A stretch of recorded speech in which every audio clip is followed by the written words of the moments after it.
তিনি যখন রোদের মাঝে খোলা আকাশের নিচে হাঁটতেন, সাহাবারা তাকিয়ে দেখতেন আমরা ভীত সন্ত্রস্ত, আমরা এই রোদের মাঝে বাইরে যেতে চাই না, যেখানে ধান দিলে খই হয়ে যাবে, চাল দিলে মুড়ি হয়ে যাবে। এ প্রচণ্ড গরমের মাঝে তিনি হাঁটেন কেমনে? অবাক বিস্ময়ে উপরের দিকে তাকিয়ে দেখতেন নবী হেঁটে যায়, আর নবীর মাথার উপরে একটা মেঘের টুকরা ছায়া হয়ে হয়ে পাশে পাশে যায়।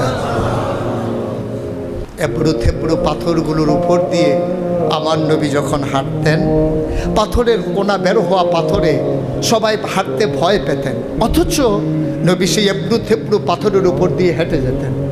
তারা চিন্তা করতেন নবীর কদমের নিচে এই শক্ত পাথর পড়লে উনি কি ব্যথা পান না? পরীক্ষা করার জন্যে পেছনে পেছনে অনেকেই দৌড়াতেন। দৌড়ে দৌড়ে নবীর কদম মুবারকের নিচে যে পাথর পড়ে গিয়েছিল ওরা হাতে তুলে দেখতেন নবীর কদমের সম্মানে শক্ত পাথর তুলার মতো নরম হয়ে গেছে।